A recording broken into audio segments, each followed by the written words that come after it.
Estamos de volta para falar sobre política, 12:02. Paulo Roberto já está por aqui. Boa tarde, Paulo. Boa tarde, Anchieta. Tudo bem? Tudo sob controle. Cheguei agora aqui na televisão, faz meia hora.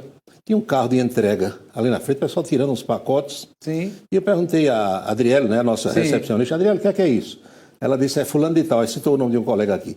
É o 6º presente que ele vai recebendo hoje aqui na TV. Dia dos namorados. Então significa que tem 6 namoradas, pois né? É, uma namorada só vai mandar 6 presentes 6. em momentos diferentes ainda. Agora também ele vai ter que dar 6 presentes, não vai? Eita, aí E eu lembrando do professor Uba, porque o professor Uba de Alagoa Nova, nos bons tempos, ele tinha 17 namoradas. Imagina se isso ainda assistisse. Como é que ele conciliava isso tudo, né? Nesse dia é um negócio difícil de conciliar, até para não ter desencontros, né? É verdade. Não é nem conta, é desencontro mesmo.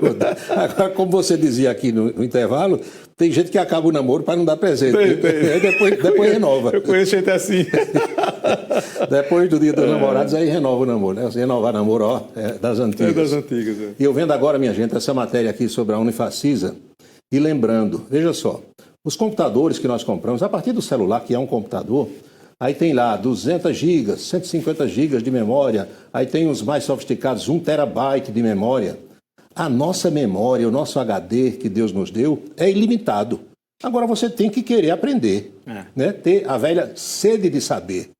E essa memória não enche nunca. Você, quanto mais conhecimento tiver, mais querendo aprender, não é? Exatamente. Então as oportunidades estão aí para todo mundo. Não aprende quem não quer. Pois bem, mas vamos ao que interessa. A semana não está sendo boa para o governo federal, de jeito nenhum. Hoje estamos só na quarta-feira. Agora de manhã a Polícia Federal indiciar é o velho tocar piano, o ministro das Comunicações, Juscelino Filho, aquele lá do Maranhão, aquele enrolado. Meu amigo, eu dei uma olhada agora há pouco, passei rapidamente à vista, são 6 ou 7 crimes que a Polícia Federal imputa a ele. Não é fácil não, corrupção ativa, corrupção passiva, fraude em licitação, um monte de problema para esse ministro, que está agora participando de um evento em São Paulo, mas que deve ter a sua situação complicada. É claro que o indiciamento não significa dizer que o sujeito já é bandido, é condenado, nada disso. Agora, não é um bom sinal, não é verdade? Pois é. E as confusões na Câmara dos Deputados? O presidente Arthur Lira resolveu se reunir ontem com alguns líderes e estabelecer que vai editar normas para que a mesa diretora da Câmara, por maioria, possa punir deputados que estão dando aqueles espetáculos dantescos que a gente tem mostrado aqui. Bandido, ladrão, rachador, aquilo tudo. Há possibilidade até de suspensão de mandato por até 6 meses. Isso deve ser decidido de hoje para amanhã. O presidente da Câmara falou rapidamente sobre essa questão. Portanto, nós vamos entrar na discussão de urgência. Não temos nenhum interesse de texto fixo, não há nenhuma usurpação de competência. A única alteração é uma medida cautelar para casos gravíssimos como os que aconteceram e vem acontecendo reiteradas vezes nessa casa. E quem tem juízo sabe que o limite já extrapolou há muito tempo. Passou do limite, né? Passou do limite, a sociedade está reclamando, chiando, e aí a mesa tem que tomar alguma medida, alguma providência. E o presidente do Senado, Rodrigo Pacheco, devolveu ao Palácio do Planalto aquela medida provisória do PIS e da COFINS. Foi uma bola fora do ministro Fernando Haddad, todo mundo diz isso. Ele jogou a medida provisória, Lula assinou, e ele se mandou para a Itália, foi se benzer com o Papa, deixou aqui o bolo, a confusão, estourou no colo do presidente da República e para que o governo não sofresse uma derrota avassaladora no Congresso, Rodrigo Pacheco ontem, depois de combinar com Jacques Wagner, devolveu ao Palácio do Planalto. Eu dei uma olhada, salvo engano, em 40 anos, é a 6ª medida provisória que o Congresso devolve ao governo, ao Palácio do Planalto, para evitar um problema maior. Tem um momento em que o presidente do Congresso dava as explicações sobre essa devolução ao lado de Jacques Wagner, que é um governista. O que se observa em parte dessa medida provisória e na parte substancial dela, que há uma inovação com alteração de regras tributárias que geram um enorme impacto ao setor produtivo nacional, sem que haja a observância dessa regra constitucional da noventena, na aplicação, sobretudo, dessas compensações do PIS e do COFINS. Dessa forma, com base nessa observância muito básica é muito óbvia até por parte do Congresso Nacional e com absoluto respeito à prerrogativa do Poder Executivo, de Sua Excelência o Presidente da República na edição de medidas provisórias, o que se observa em relação a essa medida provisória, no que toca à parte das compensações de PIS e COFINS, de ressarcimento de regras relativas a isso, é o descumprimento dessa regra do artigo 195, parágrafo 6º da Constituição Federal, o que impõe a esta presidência do Congresso Nacional impugnar esta matéria com a devolução desses dispositivos à presidência da República. Você vê que o senador Rodrigo Pacheco fez um arrodeio danado para dizer o que queria, pisando em ovos, porque é cotado, inclusive, para quando deixar a presidência do Senado e do Congresso, ser ministro do governo Lula. Então ficou meio escorregadio ali, mas devolveu. E agora há pouco eu vi a entrevista do senador Randolfo Rodrigues, quando perguntado pelos repórteres, e aí, como é que Lula vai administrar isso? Eles, querido, é página virada. Vamos pensar no futuro, agora. Outra bronca, depois que eu falar na agenda de Lula, tem outra bronca também. O presidente Lula viaja hoje, agora à tarde, como eu disse ontem, ele vai realmente ir à Suíça, Genebra, participar do evento da Organização Internacional do Trabalho e depois regressa para a Itália para participar do grupo do G7. Vamos ver a agenda oficial? Vamos lá. Sessão de abertura do Fórum de Investimentos Prioridade 24 do Instituto da Iniciativa de Investimentos e Futuros. Único compromisso da manhã de hoje no Copacabana Palace, no Rio de Janeiro. Lá onde estava a Madonna, né? Sim, exatamente. E às 3h, partida para Genebra, saindo do Galeão, no Rio de Janeiro, com destino à Europa.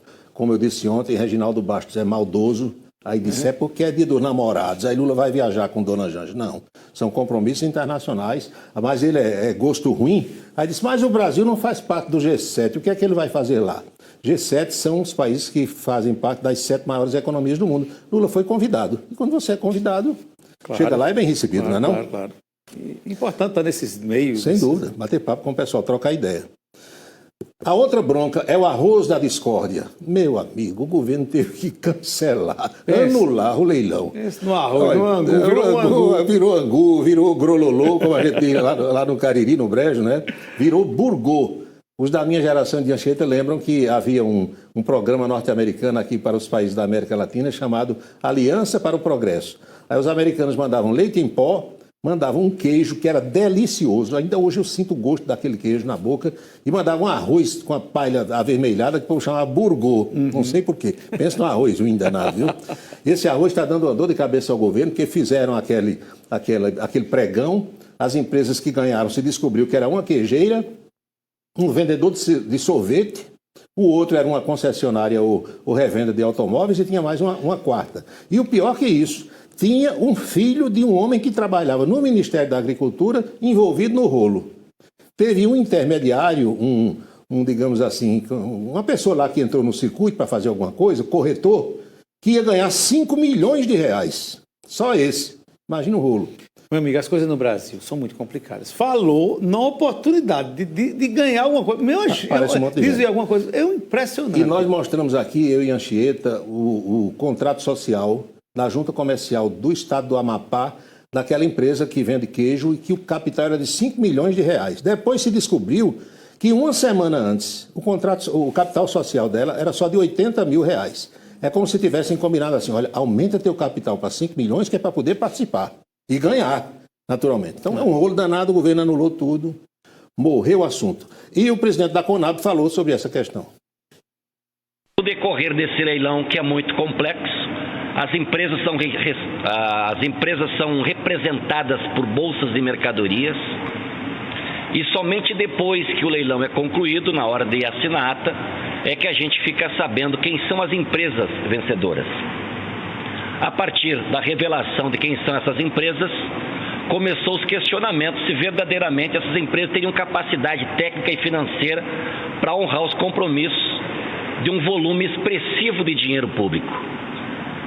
Com todas as informações que nós reunimos, tivemos uma proposta que nós trouxemos, eu como presidente da Conab, ministro Favro, o ministro Paulo Teixeira, com o governo, decidimos então suspender este leilão, aliás, anular esse leilão, não é suspender, foi anulado esse leilão, vamos proceder dessa forma.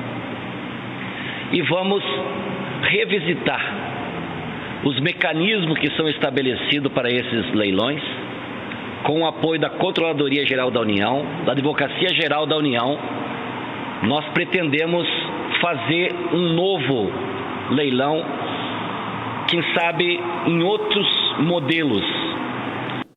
Está na hora de, se é assim, está errado o caminho de se fazer, porque você só vai descobrir a empresa, se ela tem condição mesmo, depois que ganha. Você podia, é claro que você não vai saber quem vai ganhar, mas você podia qualificar a empresa antes do pregão. Exatamente. E saber, você tem condição de concorrer? Você tem condição de se ganhar? Preenche esses requisitos aqui. Exatamente. Né? Tem alguma coisa no ar além dos aviões de carreira, infelizmente. Aqui na Paraíba, minha gente, a Justiça resolveu ontem, através de um dos seus membros, foi um juiz substituto, que a Assembleia Legislativa da Paraíba tem 72 horas para instalar a CPI do Padre Zé, aquela confusão do Hospital Padre Zé que envolveu o padre Egídio de Carvalho. A Assembleia alega que não instalou porque não havia número de assinaturas suficiente conforme prevê o regimento da Casa. E o presidente Adriano Galdino já disse que pensa em recorrer dessa decisão judicial. Está aí, CPI do Padre Zé deverá ser criada em até 72 horas, foi determinação judicial. Fica aí essa dúvida, porque naturalmente que a Assembleia recorrendo, a análise vai ser mais apurada e uma decisão que pode ser igual a essa ou diferente vai sair nas próximas horas. Esse caso, por exemplo, ainda tem um bocado de capítulo, tem um moído aí de bastidores. Porque o que dizem é que tem muita gente conhecida envolvida nessa questão e são outras histórias que a gente nem sabe toda e mesmo sabendo nem pode contar aqui, porque quem nos diz nega, então exatamente. A gente não vai entrar nessa furada. Precisa ter uma fonte segura. Pois é. O governador João Azevedo esteve reunido com o ministro da Fazenda, Fernando Haddad, em Brasília. Naturalmente, quando o governador vai se reunir com o ministro, qualquer que seja ele, leva pleitos aqui do Estado em busca de verbas para execução de obras. Nós temos um flagrante dessa reunião. João Azevedo trata de pautas econômicas com o ministro Haddad e projetos voltados para a agricultura em Brasília. Está no seu papel. É isso aí. Boca maldita de hoje. O ministro Paulo Pimenta, que é o homem indicado por Lula, ministro extraordinário para resolver as questões lá do Rio Grande do Sul, esteve ontem na CCJ da Câmara, Comissão de Constituição e Justiça. E o pessoal começou a falar em fake news, essas confusões que tem, briga de governista com oposicionista. E lá para as tantas, Paulo Pimenta, olhando nos olhos da deputada Bia Kicis, fez um relato rápido, sucinto, do que sofreu quando houve aquela tragédia na Boate Kiss, lá em Santa Maria, Rio Grande do Sul, que é a terra dele.